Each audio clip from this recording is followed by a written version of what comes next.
okay. I reckon you can sit down if you want to as well. Yeah, it's lovely to be here with you all.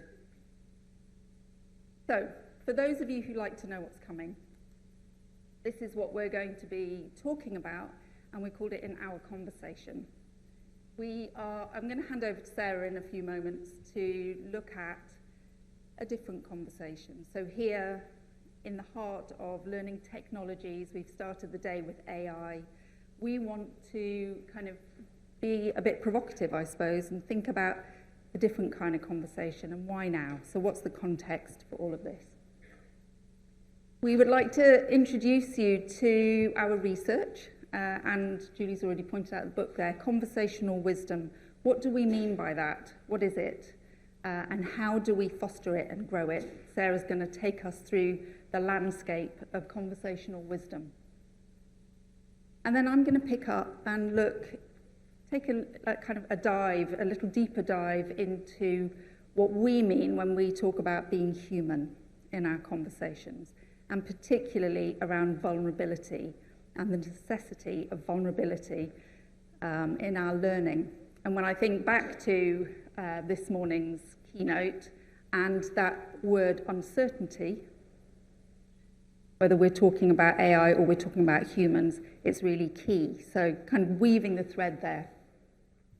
And then finally, picking up on this idea of brave space. What does that mean?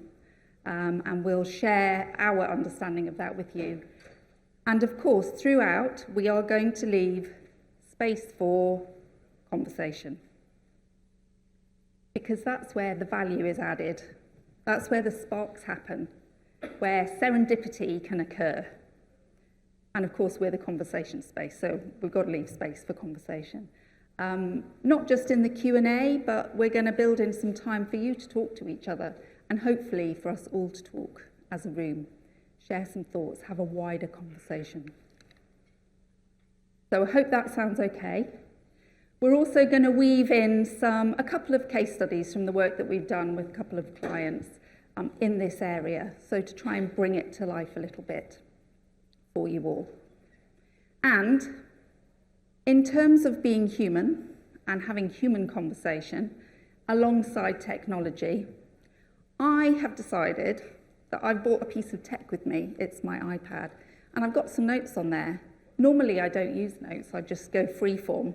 But today I'm talking with Sarah, and I thought if I really go freeform, Sarah's not going to know where on earth to come in or what on earth is going on. So I've got my tech with me here to try and keep me a little bit on track. So I'm going to try out a new thing.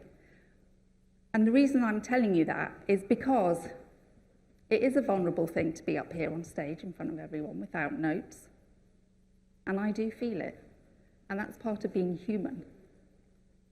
So just sprinkling some kind of ideas, things to think about at the start, to help kind of give food to our conversation as we go through.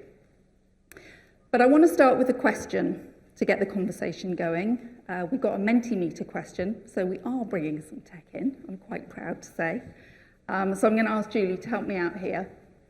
And if you have with you a phone, hopefully you can, if I move out of the way, you can have a go at answering this question. What percentage of time in your average day do you spend in conversations? And that might be any different kind of conversation.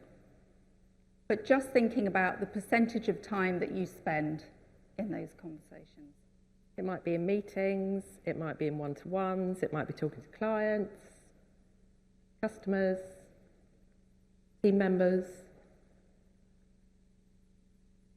We've asked this question of many people, so I'm really curious to see what the answer is here. I think we've given you the choice of up to 25% of your day, 25 to 50, 50 to 75, or over 75% of your time in conversations. So, have a look. Has everyone had a chance? Does anyone need a bit more time? Let me know. Yeah? Okay, let's have a little bit. Say that again. Okay, great question. Does that include conversations on email? I'm so happy. Thank you for asking that question. Does that include conversations on email? Are emails conversations? You'd say no? Yeah? Yeah? Some people yes, some people no. If you class them as conversations, then include them in your answer. If you don't, then maybe you leave them out. We need a little bit more time? We're there? I think we're pretty much there. Okay. Let's have a look then, Julie. Let's see. Hopefully this has helped us out. Right, yeah. There we go. So, the vast majority, 26 out of, anyone good at maths? 41? So it is the majority, is over half of your time. Over half of your time is spent in conversation of one kind or another. And over 10% of all of you, say over 3/4 of your time is spent in conversation of one kind or another. So that means if you're working a 40-hour week, 30 of those hours are spent in conversation. Or if it's an 8-hour day that you work, 6 of those hours are spent in conversation. So you can see we spend a massive amount of time in one kind of conversation or another. 5 of us in the room spend less than a quarter of their time in conversation. That is also quite interesting. So, just to get a sense of where we are and how we work and how we communicate with each other and how much of the time we do that. Thank you, Julie. We can go back. So, our conversations, whether that's email or in person or on the phone, they are how we share our ideas, how we influence our stakeholders, our children. They're how we show that we care, or how we tell people that we care. Conversations are really key to being human. And what we want to do in our session is provoke you a little bit to think about conversations in a different way, to rethink conversation, to kind of re-look at it. And we're going to share a quote here from Jay Cross, who's been instrumental in the world of learning and development, and in fact was right there at the beginning of e-learning. And Jay Cross says this: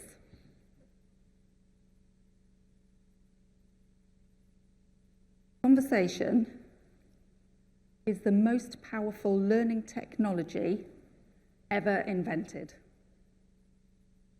Most powerful learning technology ever invented. That's quite something to make that claim. And he goes on to say, conversations carry news, create meaning, foster communication, and spark innovation.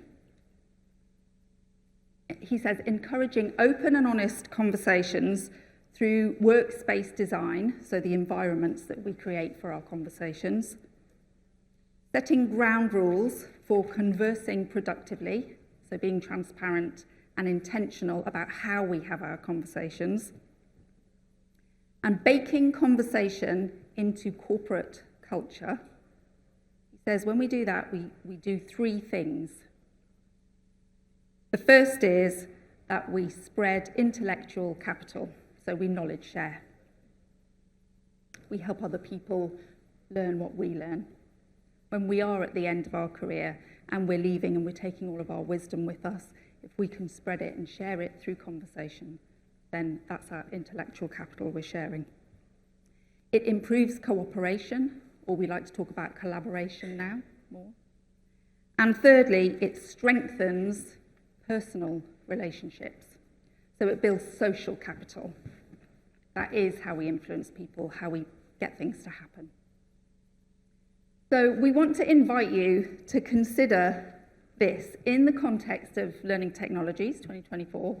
We want you to think about the power of your own conversations and what they can do for us and how they can help us learn. and the impact of doing that with other human beings, as well as with machines, as well as with technology. So, I'm going to hand over to Sarah, who is going to shine a light on the tension that exists and that we're all aware of, sat in the room here, between humans and technology, and thinking about that through an and both lens rather than an either or lens. So, thank you, Sarah. Thank you. It's fascinating to see the amount of time that you spend in your conversations. And as Emily said, we've done that numerous occasions, and it often comes out in a similar way. And yet, right now, we are living in a world with a huge amount of uncertainty and a lot of challenges that, as leaders and managers in workplaces, mean that we are needing to connect with people in a different way. And first and foremost, we are human beings with limbic systems, with emotions, and we have those innate desires for learning, for freedom, for meaning, and for love.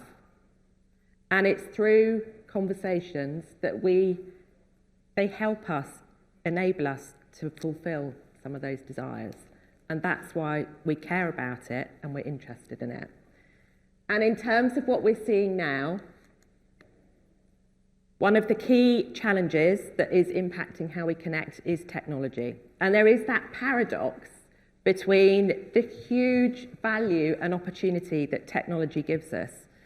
Once I finish speaking here, I'm going to Heathrow to pick up my middle son, who's been on his gap year in Canada, and I'm very excited. And technology has enabled us to stay in touch and stay connected and to do WhatsApp calls, which I hugely, hugely value. And technology as well can be a massive distraction when we really need to be in conversations where we have time to think, where we can show people that we value their input and to lead in an inclusive way and make sure people's voices are heard. Technology distracts us, or it can do, unless we are really aware of it.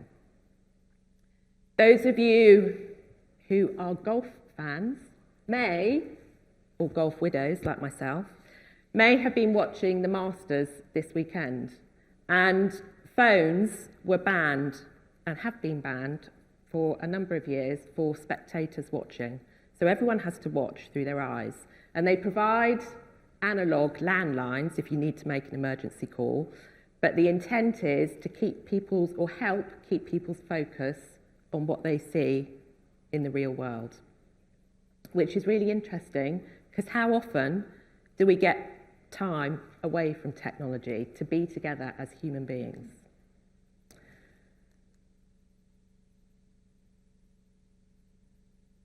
The pandemic has had a massive impact on the world of work. Many of you might be working in hybrid ways and having lots of meetings on screen and going back to back on Teams calls. It's enabled Emily and I to run our business and work together, and we do a lot on Teams and Zoom calls, and we really value that. But in terms of what we're also seeing, there's anxiety, there's a sense of loneliness, because we are spending less time together as human beings, and we are social creatures. We get energy from being together. So the pandemic, in terms of the world of work, means that it's a very different place. And in some organisations, there are now 5 generations working together. And that, too, has a big impact on how people connect through their conversations in meetings. We have different expectations. We have different lived experiences of connecting and talking to one another. Some of us might be really comfortable talking face to face and challenging upwards and speaking truth to power. And others, unless we have practiced and stretched that muscle, some people might find it more challenging and quite difficult, which means that their voices might not be heard. So understanding people's expectations and assumptions and experiences of conversations is really important to making sure that we get the best out of them. And those human interactions can be really, really complex. And it sounds so simple. You know, we have conversations every day. What's the value in pausing for a moment and reflecting on how we do that? But if we are spending that much time together, and if we thrive on that interaction and showing empathy and care and being heard to live a good life, then it is worth spending that time reflecting on how we have conversations. And that's what Emily and I did when we started our research back in 2015. And we simply asked, what makes a good leadership and management conversation? And we spoke to people at all different levels across a huge range of organisations, and we just asked that question. So we spoke to senior people, we spoke to people who were new into their careers, so people in their 20s, again, who had a different lived experience. And we spoke to people like yourselves, heads of HR, heads of learning and development, to get their sense of how they equip and enable people to be more skilled at conversations. And what emerged was our framework of conversational wisdom. And I'm very quickly going to give you a quick overview. There's lots more in the book about the framework and stories as well of how organisations, leaders, managers are using this to lead to better performance. So the first thing that came out was the pillar around being aware, because with awareness, that's where it all starts. Otherwise, we develop conversational habits and we do things in the same way, we run meetings in the same way. If we can pause and think about how we show up, how people might experience us. If I have a big job title and I walk into a room and I'm having a meeting, people might not feel able to challenge me or to disagree. So being aware of those kind of power differentials that we might have. Thinking about what assumptions I might hold about somebody. How I'm going to give that difficult message of feedback. What's my purpose? What's the intent? What do I want to get out of this meeting? How am I going to share that with people? If I want to have an inclusive meeting and hear everybody's ideas, it's worth saying that up front. And thinking about reflecting on previous conversations I may have had. So the whole piece around self-awareness is a key start point to becoming more conversationally wise. The second pillar is around being more skilled. So thinking about the kind of dialogue, the words we use, the kind of impact that some of those words might have on people. The interaction, the back and forth of conversation, it doesn't happen by rote. We don't know what might be going on for somebody. When we say that question, oh, how are you? And I did it yesterday when I walked out of my office, and it's somebody I see really, really frequently. And I asked that question, and she nearly said, oh, I'm fine. And then said, actually, I'm not okay. And started to share a little bit around why. So the kind of interaction, the words, how we create that environment where someone can be honest and share what's going on for them is really key.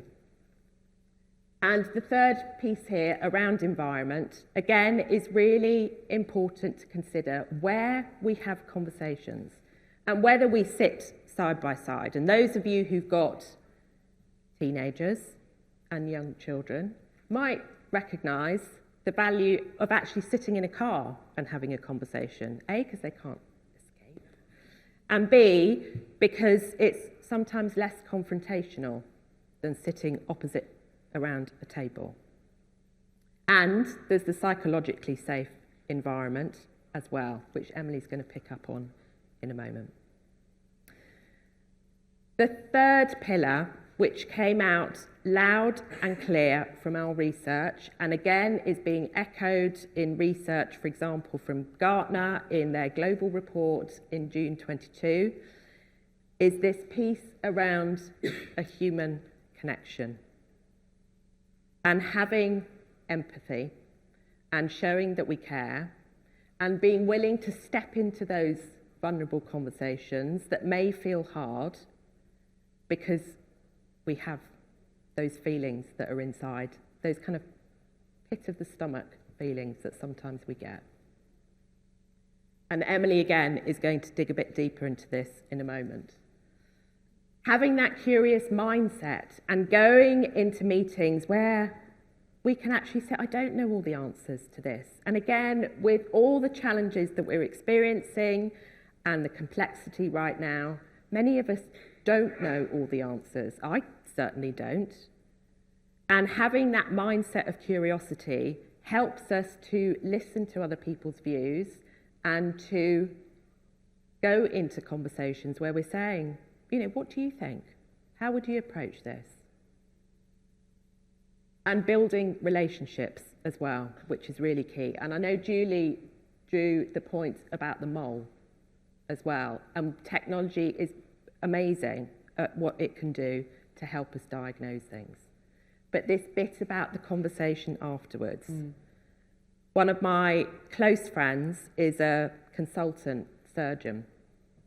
And he and I were talking a few weeks ago, and he was really strongly advocating that when he has to deliver a difficult message, and it may be about a cancer diagnosis, he always strives to have that conversation face to face, because he appreciates how difficult it might be for someone to hear that news and the value in terms of the relationship that he gets from really getting to know his patient.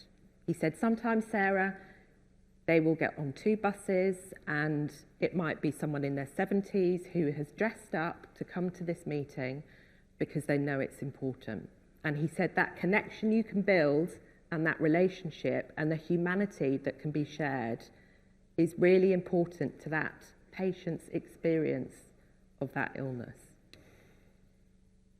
So conversations can be our super skill in terms of building that human connection and building organisations where people feel included and where they are shown empathy from their leaders and managers and where they can perform at their best.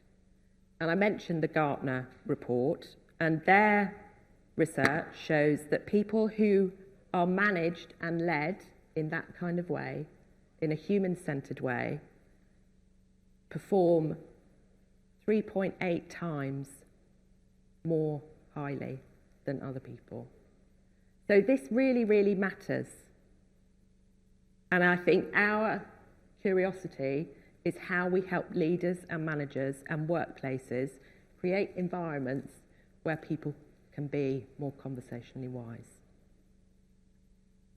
So Emily is going to take us into vulnerability and brave space.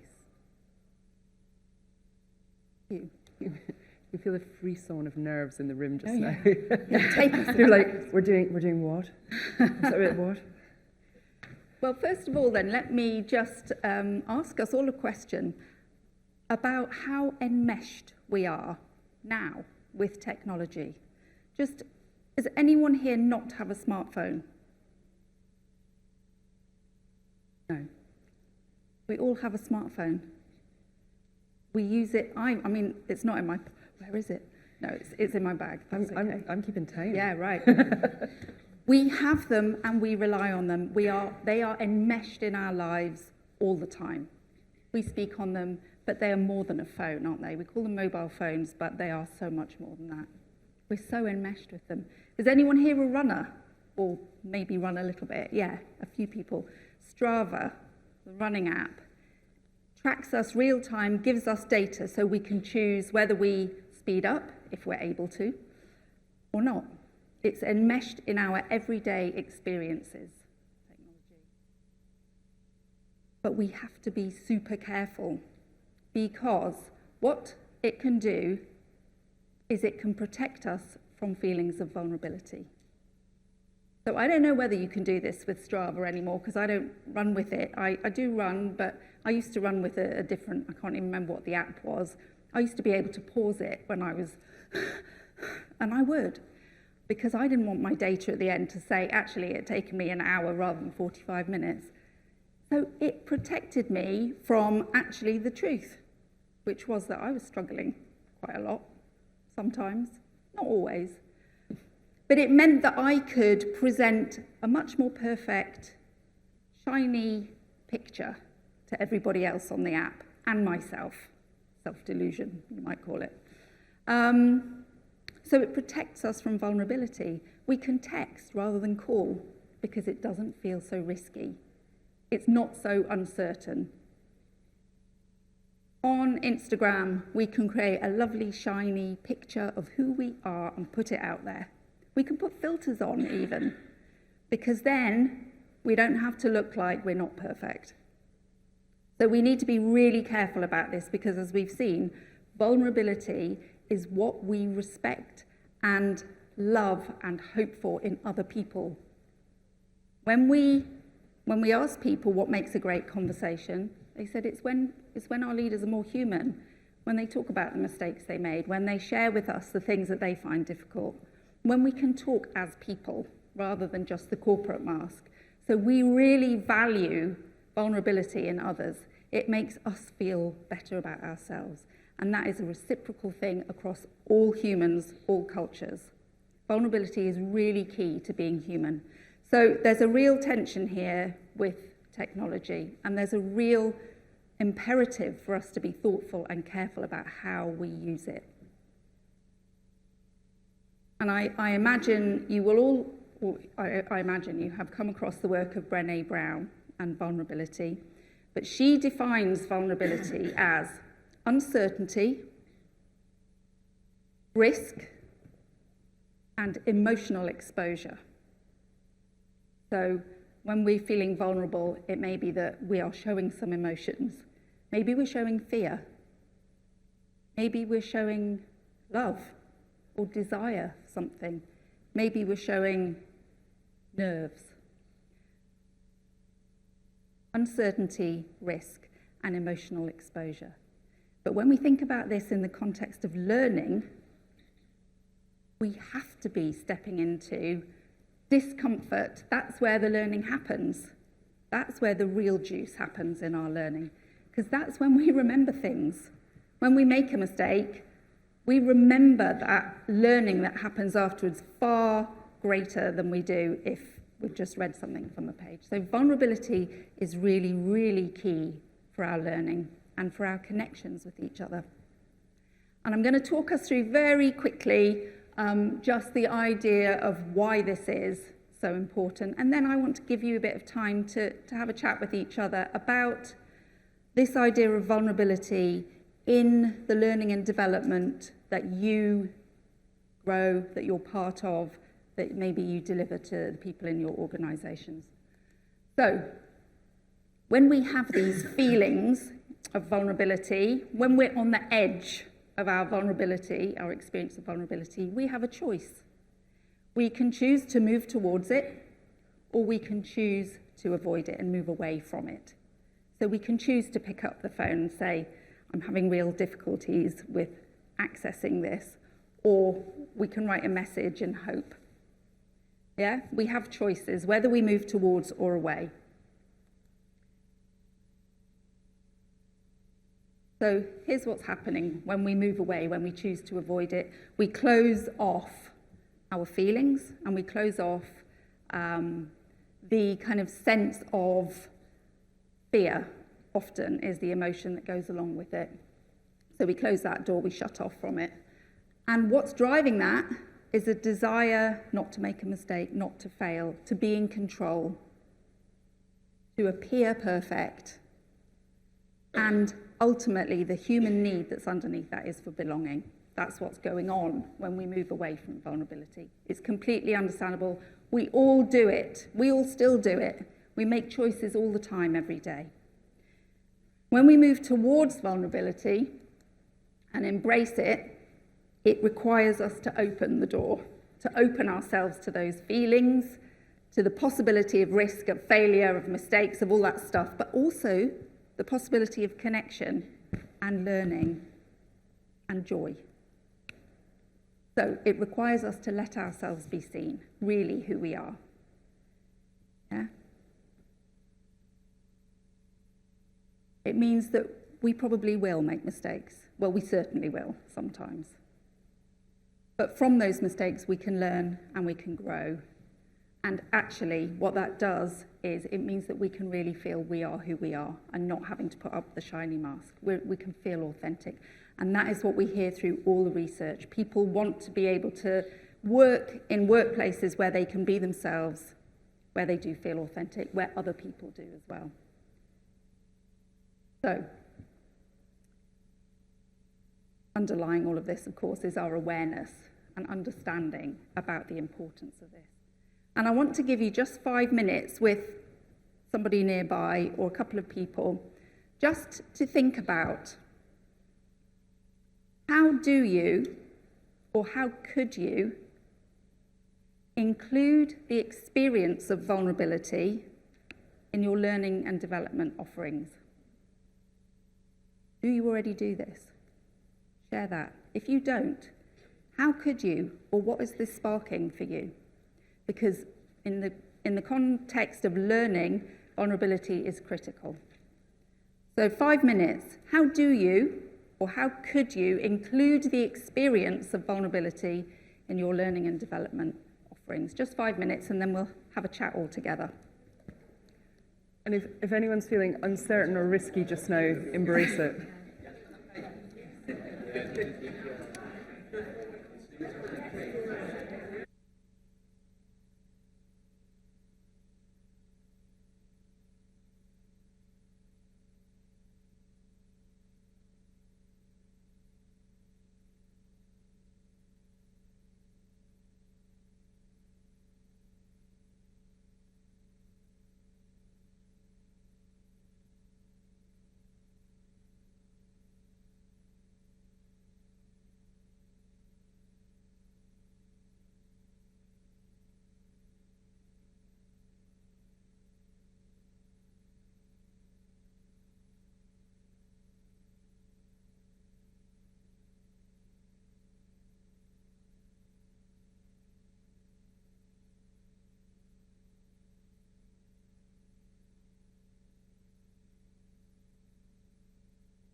Okay, let's come back together.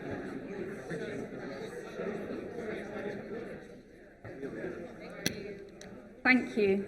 Is anybody willing to take a risk, step into uncertainty, share with us maybe just a point that you've been talking about, something that might be interesting to share, your intellectual capital? Thank you, yes. Hi. We've got a roving mic, thank you. I've always wanted to say that. One thing that we were discussing is that it's very important to have psychological safety, because if you are in a company that doesn't allow for failures or has a tendency of punishing the messenger, that's not a good thing. And the other thing that we were talking about is that it's very important to make it personal, because vulnerability is really personal, and we were struggling a little bit how to institutionalize something that personal. Oh, thank you. I love that. Vulnerability is really personal. It is, isn't it? Yeah. We feel it in our own individual way. That's really beautiful. Thank you. And how do we institutionalize the personal? Is that even possible? Is that even a good idea? There's lots of questions, aren't there, that arise from this.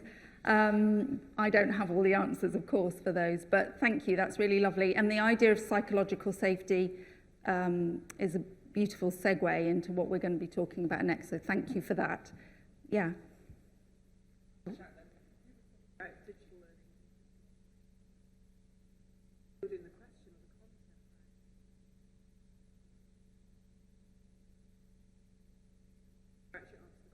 Right.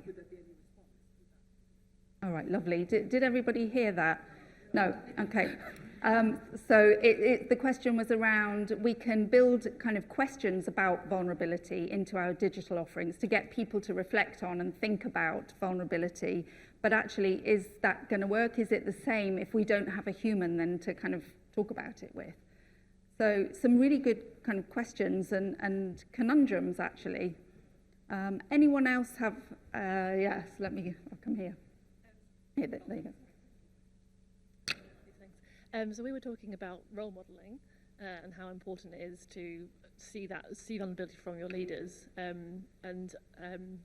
One thing that I've recently done with a client, which worked really nicely, was we created a film with leaders talking about the subjects around DIB, around their what I call panic moments. So it's that kind of, if say you're on a call with a bunch of people and someone new joins and they have a name that you don't know how to pronounce, and at some point you have to use that name, and before you say it, you go, oh, I just realised I don't know how to say the name, and you panic because you worry about offending. So what we did was we asked all the learners, all the leaders in this film, really senior people, to share those moments, things they struggle with and those vulnerabilities, and that was it went down really well because it was a really nice way for people to go, oh yeah, I do that. Oh, they do that too. Oh, that's good. I feel better now. But I think just back to talking about role modelling and how it's so important to see it across the organisation and not just in pockets. Thank you. Yes, panic moments. I mean, you've brought to life how kind of that idea that we respect vulnerability in others. We allow it in others, but somehow we don't allow it in ourselves. We want to hear the stories of other people of when they had those moments, don't we?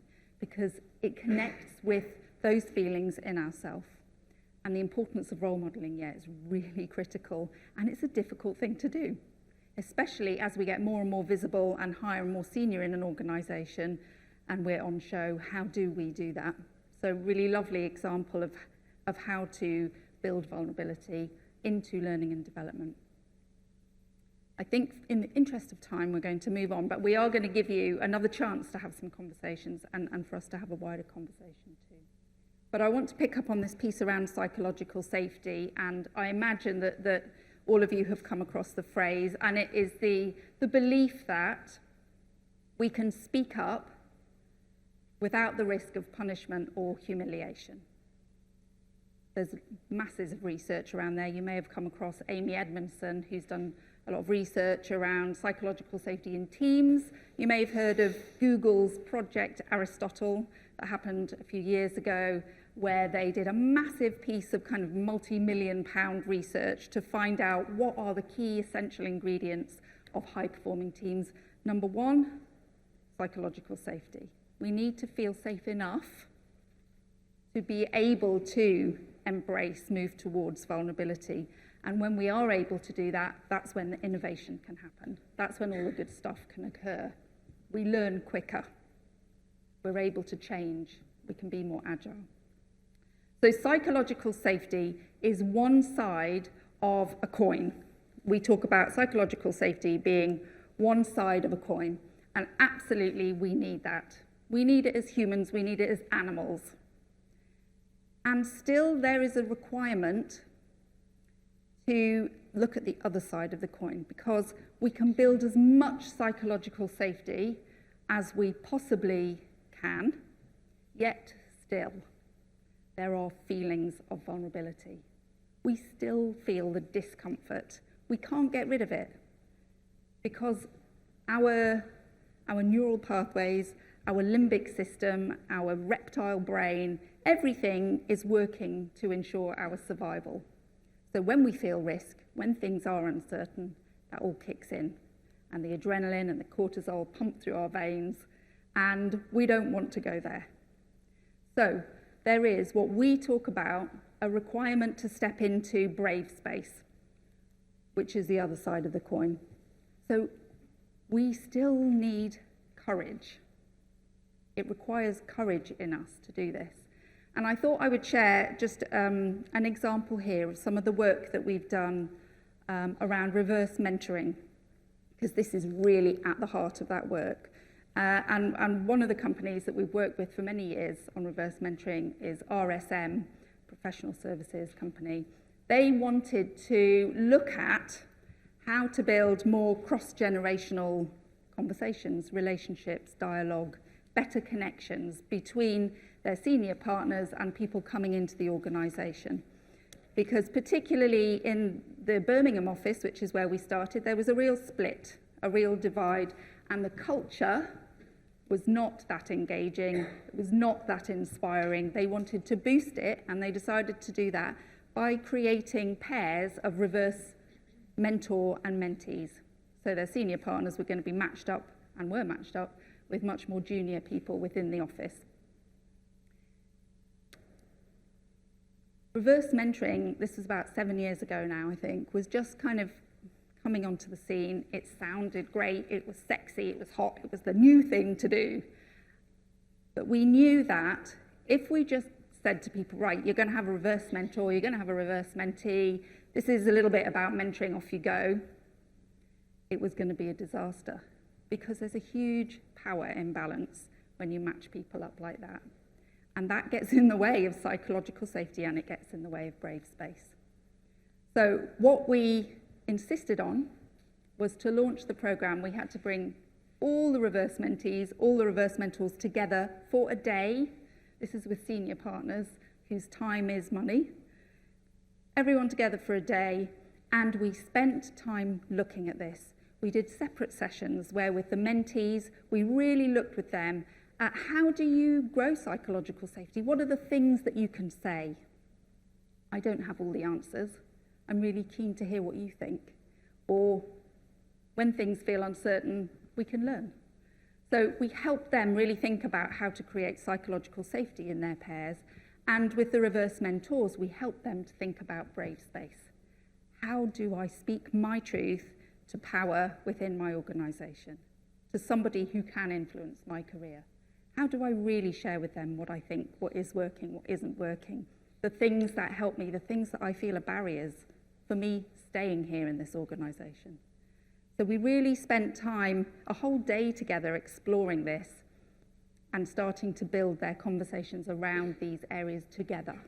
So a real kind of intent to shine a light on it and start in the place where everybody understood the dynamics that were going to be going on. And what we've done since then in our reverse mentoring, reciprocal mentoring programs, and actually when working with teams, is we've brought in a poem, which feels a bit risky, actually. sometimes when you're in a room of people who probably don't read much poetry together at work. And we thought we would share this poem with you today. So I'm going to share the poem, and then I'm going to give you, again, a couple of minutes just to think about the so what for this with each other, and we'll have a bit of a conversation about it. But I'd like to invite you maybe to step into brave space and close your eyes while you listen to the poem. You don't have to, but it's an invitation. And just to notice the language. What are the words that stand out for you in the poem? So here we go. This is called An Invitation to Brave Space. Together, we will create brave space, because there is no such thing as safe space. We exist in the real world. We all carry scars and have caused wounds. In this space, we seek to turn down the volume of the outside world. We amplify voices that fight to be heard elsewhere. We call each other to more truth and love. We have the right to start somewhere and continue to grow. We have the responsibility to examine what we think we know. We will not be perfect. This space will not be perfect. It will not always be what we wish it to be. But it will be our brave space together, and we will work on it side by side. So, an invitation to brave space. And I'd like to give you an invitation just for a few minutes, maybe with new people, different people to the ones you spoke to last time, just to share your response to this. So what? What does this mean in the context of learning? What does this mean in the context of technology? Can this sit alongside technology or not? Or what are your thoughts? So just a few minutes, and then we'll have a bit more of a conversation together. Thank you.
Go.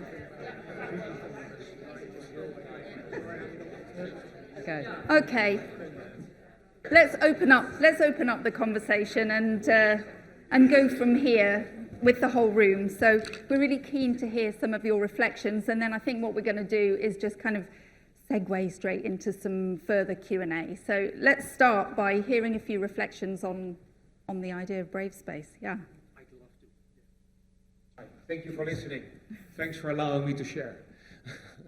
Well, I think one of the things we discussed, which I really appreciate, is the notion that the people that allow themselves to be vulnerable in the organization are usually the happier people in your organization. And people still tend to refrain from vulnerability, indeed, as we all see, as the Gallup report also shows. But at the same time, being committed and failing is sometimes somehow a recipe still for joy. Joy. And that I wanted to show. Thank you. Thank you very much. Yeah. So the people who are willing to be vulnerable, those of us, or in the moments maybe for all of us when we're willing to be vulnerable, it seems to equate to how good we feel or how happy we are. An invitation in that sense. That's nice. Thank you. Any other reflections on the brave space idea and what that means within organisations? Thank you. Thank you. We just elaborated a little bit on, it was a lot of reassurance within that. It's okay to be you. It's okay to make a mistake. And throughout it, there was words like we, together, you're not on your own. And it's okay to not always be perfect. Yeah, thank you. Yeah, so yeah, exactly. So thinking about the language that we use, and back to conversational wisdom with the being skilled and dialogue, the words we choose to use in our conversations and how inclusive we are in them and how much of ourselves we bring into them with our stories or our mistakes or whatever it might be really makes a difference to how we feel. And just picking up on that idea of how we feel, it is about emotions. It might be helpful for me to just mention, one of our clients we've been working closely with is Boots, and recently we have worked with starting with 50 of their leaders and managers around having more of a human-centred approach to leadership. And a couple of things just to pick up on, the dialogue and the words we use, and Emily touched on the emotional piece as well, was something that was core to the 2 days that we spent with them. And we did a session around emotional landscapes and got people to map the kind of emotions that show up at work and the kinds of words they use, the language in their meetings to talk about some of those emotions. And it was really interesting because the word joy is used with customers, but it isn't tended to be used in workplace meetings. So it was quite helpful just to think about how we show up to the outside world and what happens when we are in our conversations at work. And one of the other points that was really interesting was that the environment, and I touched on that when I talked about conversational wisdom, and we deliberately invited them to think very carefully about where we ran those workshops. And they rose to that, which required bravery in itself, and we went to a lodge by a river, and we had breakout rooms on a boat on the river, and the impact that that had on the conversations they had together and the strength of relationships they built and the trust and the psychological safety and stepping into brave space was amazing. And it was a real privilege to be alongside them and to do it with them. So the environment was another key thing that was important. What other reflections have you got or questions? Hello there. We discussed in our little group the fact that it was one line that really kind of caused us to think we all carry scars and have caused wounds. When we're talking about psychological safety, we were talking about the fact that it works both ways, and that when you are speaking truth to power, that power also has emotions. They have scars, they have wounds. They've got to their position by carrying those things with them. And so that the dialogue needs to understand that, yes, you can speak truth to power, but you've also got to understand that there is a person that you are speaking to, and you can't just always say exactly what you think because you are feeling aggrieved or something like that. So we're talking about it in both ways, brave space for the person who's giving that feedback and the person that's receiving it. They are both human and they both have those scars. So that's what we were talking about. Thank you. Yeah, such a good point, isn't it? Is that we project who we think somebody is onto them, and if they're senior, then everything's great. So in the reverse mentoring, one of the activities we do is assumption busting. And we get all the mentors together to write down all the assumptions that they're making of the mentees. And likewise, the other way around, it feels really risky. It is quite risky, and it can feel really, and it can be really emotionally charged. But on the very first round, the assumptions the mentees said were, they've all gone to private school.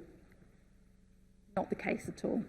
So, to your point, it's really true. We're two humans, both of us. Doesn't matter about our seniority or our title. We still have feelings, and we are carrying all of that stuff with us. I wonder whether it might be the moment to open this up to Q&A, just to any further questions or thoughts that you might want to share at this point. Yeah.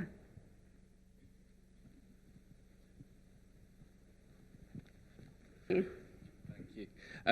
Firstly, it's been fascinating, but firstly, just a second, Julie, your trainers. I know, they're so cool. We can do that bit at the end. Okay. But also, thank you. It's difficult to breathe, they slay so hard, I'm sorry. Right, okay. I was wondering if you'd had any experience on trying to... I work for a company where we're based in the US, we're based here. Fundamentally, we are having to do more things virtually.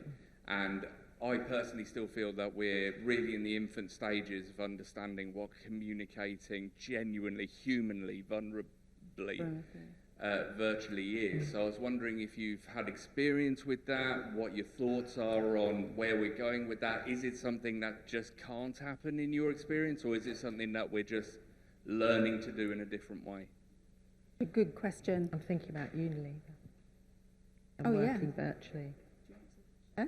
Well, you did the global one.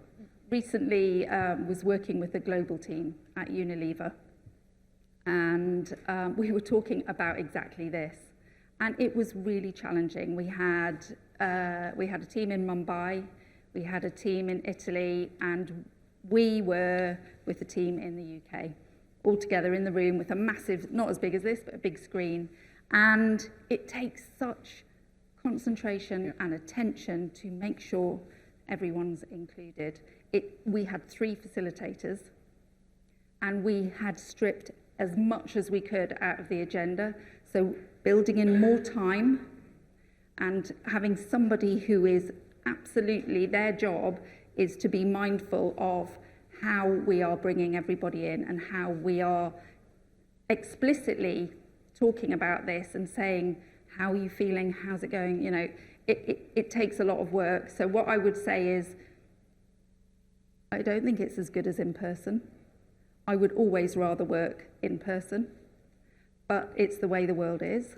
And I think we can do a good job if we really pay attention, if we build in time for connection.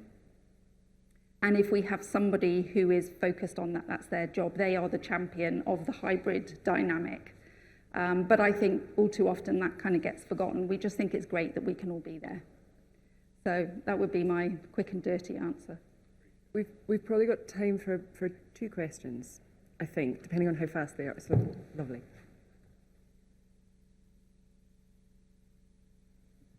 Thank you. My question's about the concept that learning in vulnerability is really personal, which you touched on earlier. And something I think about a lot, so I work in digital learning, think about a lot is accessible learning and creating a space for that. And something I've been trying to navigate in my head is where this sits with that and how people with neurodiverse learning requirements or someone with anxiety or introverted fits into this space. And throughout post-COVID world, I've seen a lot of people with those kind of needs actually benefiting from having a virtual conversation environment and feeling more confident and able to, an example is things like in Teams meetings, if you've got ADHD, having that option to put your hand up instead of interrupting someone and creating that space. And just, I'm wrapping my head around how to navigate that and create a safe space for everyone to be in that brave space. Yeah, it's such a great question, and I think we're only just kind of beginning to think about that, really. And I've had similar conversations with people as well about that. I think it is about personalising. It's about what works for you, what doesn't work for you, and not just in the moment making sure that the things are there, whatever it might be, whether it's a hand icon, but afterwards, what worked for you, what didn't work for you then, what would have been helpful, what would have been different. So the conversation either side of the learning moment, they are just as rich in learning if we allow them to be, if we give ourselves the space to do that, which isn't always easy. And I think it comes back to that whole awareness piece as well, because unless we're aware, we have those assumptions and we do things in that habitual way. So having that curious mindset around how do we need to have our team meeting to ensure that everyone feels able to speak up, and that kind of contracting with a small c about what people's needs are and what they need to be at their best. Yeah, 100, definitely. Exactly. Yeah. So it's about having those learning conversations. What can we learn? Yeah. Thank you. It's a really good question. One last question then. Anyone else? What else have we got in the room? Anything that's kind of moving around your minds to ask about dialogue, about conversation, about brave spaces, safe spaces? Hi.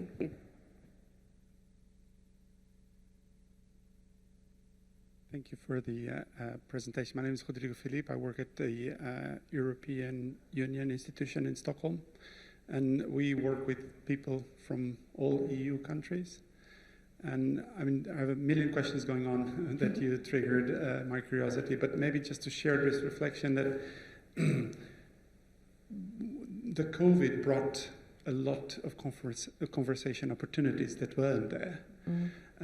I mean, we every time we organize an annual meeting with representatives from all member states, it costs a lot of money. We used to do a lot of them on an annual basis. There's the annual conference, whatever. And the opportunities for the agenda were really limited because it was a one-shot opportunity. And then if you miss it, it's next year. Maybe it's not current anymore and it's gone. And now with some of the technical groups, we're meeting 4 times a year. And at every moment, we feel that the conversation, because we do hybrid, and then at every moment it feels like it's a waste because it goes very slow. The interactions go very slow, the conversations go at the pace of what the online allows it to go. But if you zoom out and look at it and say, just so many more opportunities to meet. And so I wonder, I think, well, that's just an observation. Maybe the question to you is, how would you, in your analysis, look at perhaps structured conversations rather than informal conversations, because that's something that's sort of going a lot on about maybe having less structure and having sort of a topic where things could be more unstructured. But I think that many people fail to see the value in that, and everything has to be absolutely structured. Otherwise, it's going to be difficult to measure the impact at the end. Yeah, I agree. I mean, you know, we're human beings and we're not structured, really. We wake up in the morning, we don't really know how we're going to feel. And we have a desire to control things and to put a structure around things. And actually, some structured conversations are really helpful. It's really great to have a bit of a framework. It can give us confidence. But I think we do miss a trick if we just stick with that. I think that, you know, the juice, the flow, the ideas, the sparks come when we do take some of that structure away. So for me, what I've seen works really well is to have some structure in and some space for open. Some structure, some space for open. And also, I should have started with this, it depends on the purpose of the conversation, of course. You know, so top of mind, they're the things that come to me. And I think this dialogue has shone a light on the complexity of all of this, and whether we're working in a hybrid way and having virtual conversations, how many people are in those conversations, the emotions that are underpinning it. This is really, really complex. and often we don't pay, we think, enough attention to supporting people at work to become more skilled in it. And it is our super skill, because with tech coming in all sorts of different ways, making sense of it and being curious about it and thinking about the conversation that comes after we've diagnosed the mole, those are the bits that we need to equip people to do really well. And there's a wonderful quote from Margaret Wheatley, which may be helpful for us to finish on. That human conversation is the most ancient and easiest way to create the conditions for change.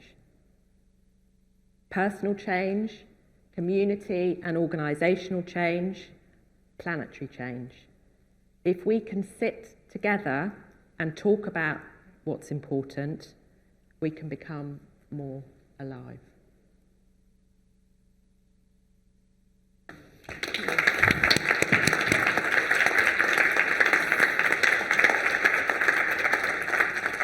Thank you both. So I just want to take the opportunity to thank you both for an incredibly interesting session. As always, when we talk about dialogue and we talk about conversations, it could run and run and run. So both Sarah and Emily are going to be here for the next few minutes. The room is going to get changed around, so we will have to move, but they're going to be here with the books. Come, chat, speak to them, find out more. A couple of other things, sort of housekeeping things. You are all invited to the Women in Learning session, men and women alike, everybody, and however you identify, please come to the session. Those are always fantastic. That's run by Sharon. Go have a look down on the exhibition floor. It feels very different from this space. Look after yourselves over the next couple of days. Enjoy, be curious, chat to folk, be good to one another. And thank you all very much for your time today. And thank you again, Sarah and Emily, for a brilliant session. Well done.